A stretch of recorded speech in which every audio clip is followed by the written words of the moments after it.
ಈ ಆಸ್ಟ್ರೋ ಪೂಜಾ ಸಂಸ್ಥೆಯ ಕಡೆಯಿಂದ ನಡೆಯುವಂತಹ ಈ ಪೂಜಾ ಪರಿಹಾರಗಳ ವಿಶೇಷತೆ ಏನು ಅಂತ ನೋಡೋದಾದ್ರೆ? ಖಂಡಿತ ಅಮ್ಮ, ನೋಡಿ, ನಮ್ಮ ಭಾರತ ದೇಶ ಸನಾತನ ಧರ್ಮ ಇದಕ್ಕೆ ಒಂದು ಅಡಿಪಾಯವಾಗಿರತಕ್ಕಂಥ ದೇಶ ಆಗುತ್ತೆ.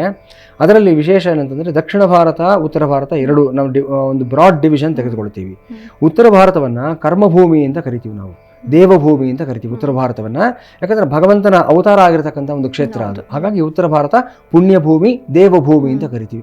ಹೆಚ್ಚು ಕಡಿಮೆ ಎಲ್ಲ ಮಹಾನದಿಗಳು ನಡೆಯತಕ್ಕಂಥದ್ದಲ್ಲೇ, ಈ ಪುಷ್ಕರ್ ನಡೆಯತಕ್ಕಂಥದ್ದಲ್ಲೇ, ಮತ್ತು ರಾಮನ ಅವತಾರ ಆಗಿರತಕ್ಕಂಥ ಅಯೋಧ್ಯೆಯಲ್ಲಿ ಬರುತ್ತೆ ಅಂದರೆ ಉತ್ತರ ಭಾರತದಲ್ಲಿ ಬರುತ್ತೆ.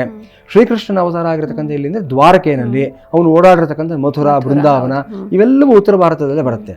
ಹಾಗಾಗಿ ಉತ್ತರ ಭಾರತೀಯರು ಏನು ಹೇಳ್ತಾರೆ ಅಂತಂದರೆ, ಸಾಕ್ಷಾತ್ ಭಗವಂತನೇ ಓಡಾಡಿರತಕ್ಕಂಥ ಜಾಗ ಇದು, ನಾವೇನು ವಿಶೇಷವಾದ ಆಚರಣೆ ಮಾಡೋ ಅವಶ್ಯಕತೆ ಇಲ್ಲ, ಪ್ರತಿದಿನ ದೇವಸ್ಥಾನಕ್ಕೆ ಹೋಗಬೇಕಾಗಿಲ್ಲ ಅನ್ನೋ ಒಂದು ಭಾವನೆ ಅವರಲ್ಲಿದೆ. ಅದಕ್ಕೆ ಶಾಸ್ತ್ರಾಧಾರವೂ ಸಹ ಇದೆ. ಹಾಗನ್ ಮಾತ್ರಕ್ಕಲ್ಲಿ ದೇವಸ್ಥಾನ ಇಲ್ಲ, ಪೂಜೆ ಮಾಡಲ್ಲ ಅಂತ ಅರ್ಥ ಅಲ್ಲ. ದಕ್ಷಿಣ ಭಾರತದಲ್ಲಿ ಮಾಡಿದಷ್ಟು ನಿಷ್ಠೆಯಿಂದ ಇಷ್ಟು ಪರಿಪೂರ್ಣವಾಗಿ ಉತ್ತರ ಭಾರತದಲ್ಲಿ ನಡೆಯೋದಿಲ್ಲ. ದಕ್ಷಿಣ ಭಾರತದಲ್ಲಿರ್ತಕ್ಕಂಥ ವಿಶೇಷವಾದ ದೇವಸ್ಥಾನಗಳನ್ನು ಗಮನಿಸಿದ್ದಾದಲ್ಲಿ ಅದರಲ್ಲೂ ಸಹ ನಮ್ಮ ನಾಡು, ಮೊದಲನೇದಾಗಿ ನಾವು ಕರ್ನಾಟಕದ ಬಗ್ಗೆ ಮಾತನಾಡೋಣ.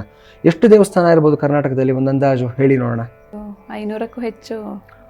ಇಡೀ ರಾಜ್ಯದಲ್ಲಿ 2000, 3000. ಇನ್ನೊಂದು ಸಂಖ್ಯೆ ಹೇಳಿ. 30,000ನಾ? 62,000 ದೇವಸ್ಥಾನಗಳಿದೆ ಕರ್ನಾಟಕದಲ್ಲಿ. ಯಾರಿಗಾದ್ರೂ ಗೊತ್ತಿದೆಯಾ ಈ ಮಾಹಿತಿ? ಬಹಳಷ್ಟು ಜನಕ್ಕೆ ಗೊತ್ತಿಲ್ಲ. 62,000 ದೇವಸ್ಥಾನಗಳು ಬರೀ ಕರ್ನಾಟಕದಲ್ಲೇ ಇದೆ. ಈ ಹಲವಾರು ಇವೆಲ್ಲವೂ ಸಹ ಅಪ್ರಸಿದ್ಧವಾಗಿರ್ತಕ್ಕಂಥ ದೇವಸ್ಥಾನಗಳು, ಕ್ಷೇತ್ರಗಳು ಅಂತ ನಾವು ಹೇಳ್ತೀವಿ. ನಾವು ಈ ಅಪ್ರಸಿದ್ಧವಾಗಿರ್ತಕ್ಕಂಥ ದೇವಸ್ಥಾನಗಳನ್ನು ಸುಪ್ರಸಿದ್ಧವಾಗಿಸೋದಕ್ಕೋಸ್ಕರವಾಗಿ ಆಸ್ಟ್ರೋ ಪೂಜಾ ಸಂಸ್ಥೆ ಕಂಕಣ ತೊಟ್ಟಿದೆ. ನಾವೇನು ಮಾಡ್ತಾ ಇದ್ದೀವಿ ಅಂತಂದರೆ, ಈಗ ಪ್ರಾಥಮಿಕ ಹಂತದಲ್ಲಿ ಉಡುಪಿ, ಶ್ರೀರಂಗಪಟ್ಟಣ ಇತ್ಯಾದಿ ಹಲವಾರು ಕ್ಷೇತ್ರಗಳಲ್ಲಿರತಕ್ಕಂಥ ಅವುಗಳನ್ನ ಒಂದು ದೇವಸ್ಥಾನದ ಹಬ್ ಅಂತಾನೆ ಕರಿಬಹುದು. ನಾವು ಉಡುಪಿಗೆ ಹೋಗಿ ನೋಡಿದ್ರೆ ನಮಗೆ ಗೊತ್ತಾಗುತ್ತೆ, ಸಾಲು ದೇವಸ್ಥಾನಗಳಲ್ಲಿ ನಾಗವಾಸುಕಿ ದೇವಸ್ಥಾನ ಆಗ್ಬೋದು, ರಾಜೇಶ್ವರಿ ದೇವಸ್ಥಾನ ಆಗ್ಬೋದು, ಇಷ್ಟಲಿಂಗೇಶ್ವರ ದೇವಸ್ಥಾನ ಆಗ್ಬೋದು, ಮಹಾಲಿಂಗೇಶ್ವರ ದೇವಸ್ಥಾನ ಆಗ್ಬೋದು, ನವಗ್ರಹಗಳಿಗೆ ಪ್ರತ್ಯೇಕವಾದ ದೇವಸ್ಥಾನ ಆಗ್ಬೋದು, ಈ ರೀತಿ ವಿಶೇಷವಾದ ದೇವಸ್ಥಾನಗಳಿದೆ.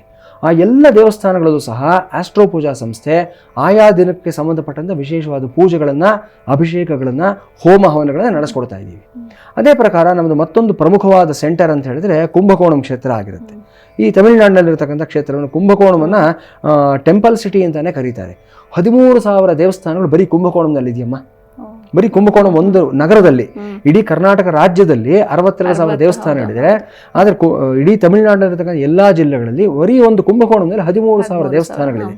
ಪ್ರತಿಯೊಂದು ದೇವಸ್ಥಾನವೂ ಅಷ್ಟೇ ನಿಮಗೆ ಒಂದು ಸ್ಪೆಸಿಫಿಕ್ ರೀಸನ್ಗೋಸ್ಕರ ಮಾಡಿರತಕ್ಕಂಥದ್ದಾಗಿರುತ್ತೆ.